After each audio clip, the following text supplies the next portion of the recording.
नमस्कार, आप सभी का स्वागत है श्री चैतन्य योगाश्रम के YouTube चैनल पर। आज हम भगवद गीता के चौथे अध्याय के बारे में चर्चा करेंगे। तो चलिए प्रारंभ करते हैं। श्री भगवान बोले, मैंने इस अविनाशी योग को सूर्य से कहा था। सूर्य ने अपने पुत्र वैवस्वत मनु से कहा और मनु ने अपने पुत्र राजा इक्ष्वाकु से कहा। हे परम तप अर्जुन, इस प्रकार परंपरा से प्राप्त इस योग को राज ऋषियों ने जाना, किंतु उसके बाद वह योग बहुत काल से इस पृथ्वी लोक में लुप्त प्राय हो गया।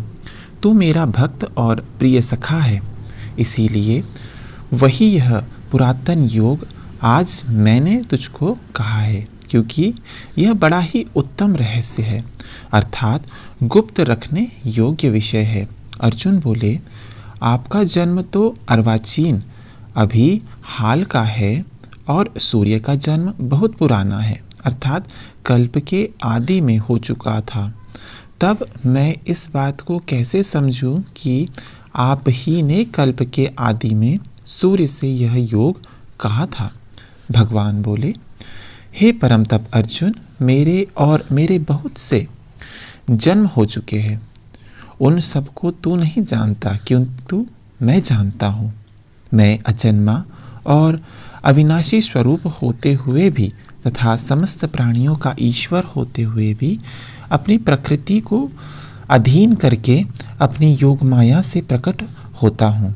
हे भारत, जब जब धर्म की हानि और अधर्म की वृद्धि होती है, तब तब ही मैं अपने रूप को रचता हूँ, अर्थात साकार रूप से लोगों के सम्मुख प्रकट होता हूँ।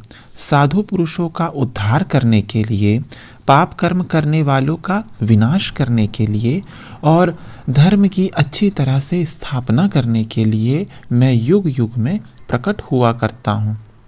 हे अर्जुन, मेरे जन्म और कर्म दिव्य अर्थात निर्मल और अलौकिक है।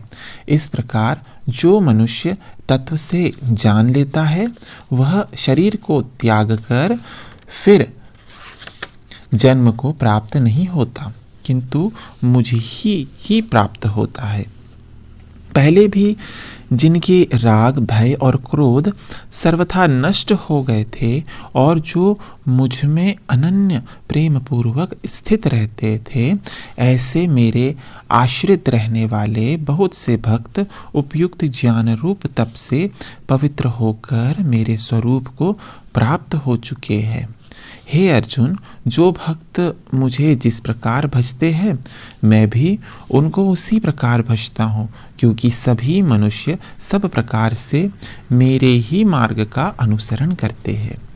इस मनुष्य लोक में कर्मों के फल को चाहने वाले लोग देवताओं का पूजन किया करते हैं, क्योंकि उनको कर्मों से उत्पन्न होने वाली सिद्धि शीघ्र मिल जाती है।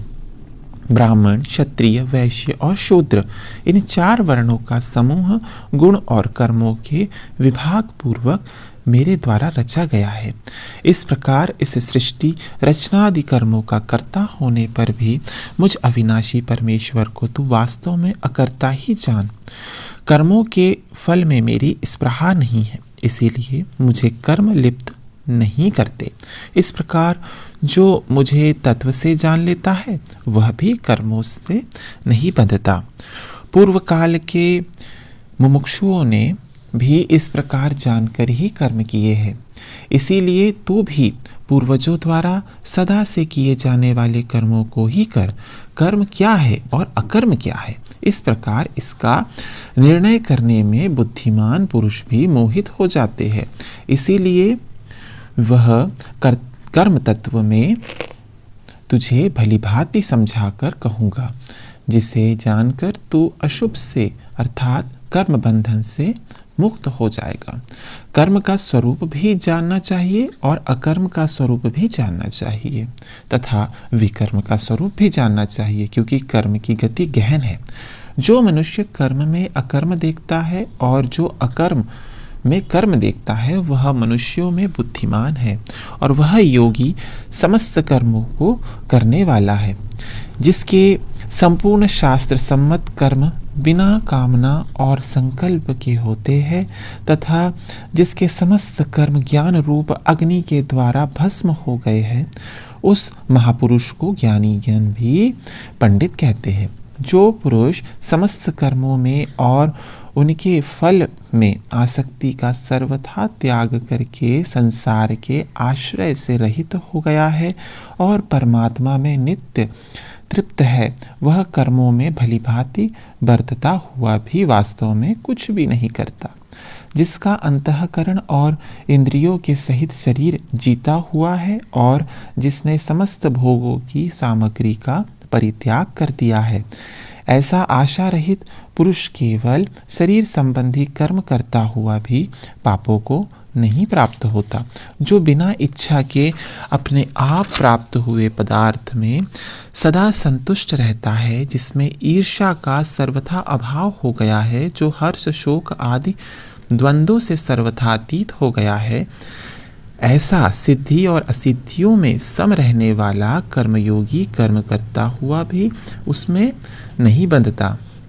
जिसकी आसक्ति सर्वथा नष्ट हो गई है, जो देहाभिमान और ममता से रहित हो गया है, जिसका चित्त निरंतर परमात्मा के ज्ञान में स्थित रहता है, ऐसा केवल यज्ञ संपादन के लिए कर्म करने वाले मनुष्य के संपूर्ण कर्म भली भांति विलीन हो जाते हैं।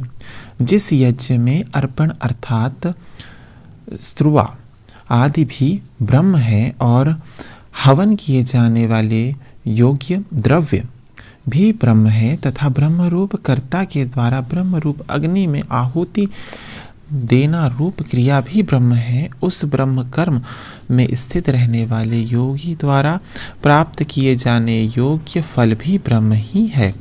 दूसरे योगी जन देवताओं के पूजन रूप यज्ञ का ही भली भांति अनुष्ठान किया करते हैं और अन्य योगी जन परब्रह्म परमात्मा स्वरूप अग्नि में अभेद दर्शन रूप यज्ञ के द्वारा ही आत्मरूप यज्ञ का हवन किया करते हैं।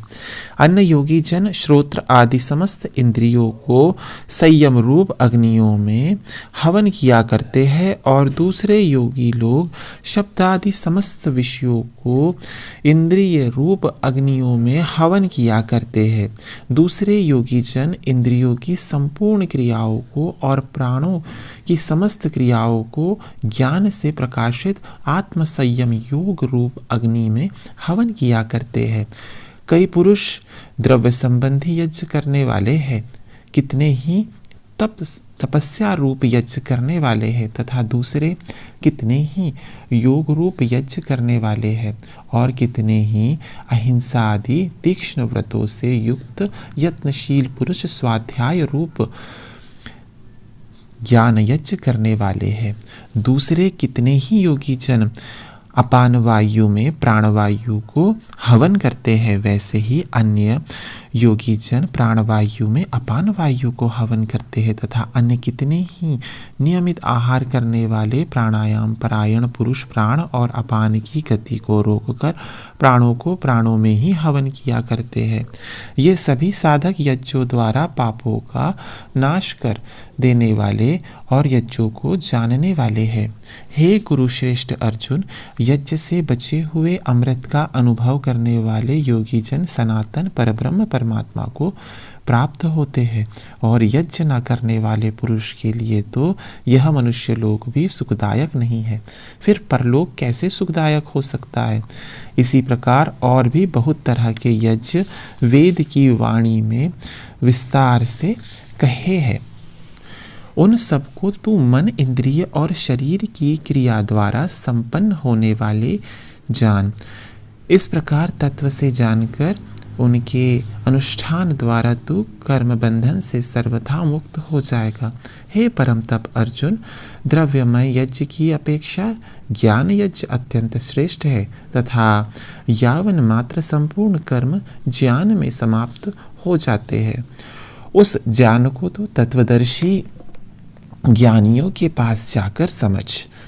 उनको भलीभांति दंडवत प्रणाम करने से, उनकी सेवा करने से और कपट छोड़कर सरलता पूर्वक प्रश्न करने से वे परमात्म तत्व को भली भांति जानने वाले ज्ञानी महात्मा तुझे उस तत्व ज्ञान का उपदेश करेंगे, जिसको जानकर फिर तो इस प्रकार मोह को नहीं प्राप्त होगा। तथा हे अर्जुन, जिस ज्ञान के द्वारा तू संपूर्ण भूतों को निशेष भाव से पहले अपने में और पीछे मुझ सच्चिदानंद घन परमात्मा में देखेगा, यदि तू अन्य सब पापियों से भी अधिक पाप करने वाला है तो भी तू ज्ञान रूप नौका द्वारा निसंदेह संपूर्ण पाप समुद्र से भली भांति तर जाएगा। किंतु हे अर्जुन, जैसे प्रज्वलित अग्नि ईंधनों को भस्ममय कर देता है, वैसे ही ज्ञान रूप अग्नि संपूर्ण कर्मों को भस्ममय कर देता है। इस संसार में ज्ञान के समान पवित्र करने वाला निसंदेह कुछ भी नहीं है। उस ज्ञान को कितने ही काल से कर्मयोग के द्वारा शुद्धतः करण हुआ मनुष्य अपने आप ही आत्मा में पा लेता है। जितेंद्रिय, साधन परायण और श्रद्धावान मनुष्य ज्ञान को प्राप्त होता है तथा ज्ञान को प्राप्त होकर वह बिना विलंब के तत्काल ही भगवत प्राप्ति रूप परम शांति को प्राप्त हो जाता है। विवेकहीन और श्रद्धा रहित संशय युक्त मनुष्य परमार्थ से अवश्य भ्रष्ट हो जाता है। ऐसे संशय युक्त मनुष्य के लिए ना यह लोक है, ना परलोक है और ना सुख ही है। हे धनंजय, जिसने कर्मयोग की विधि से समस्त कर्मों का परमात्मा में अर्पण कर दिया है और जिसने विवेक द्वारा समस्त संशयों का नाश कर दिया है, ऐसे वश में किए हुए अंतःकरण वाले पुरुष को कर्म नहीं बांधते। इसीलिए हे भरतवंशी अर्जुन, तु हृदय में स्थित इस अज्ञान जनित अपने संशय का विवेक ज्ञान रूप तलवार द्वारा छेदन करके समत्व रूप कर्मयोग में स्थित हो जा और युद्ध के लिए खड़ा हो जा। इस प्रकार गीता का चौथा अध्याय ज्ञान कर्म संन्यास योग यहीं समाप्त होता है। धन्यवाद।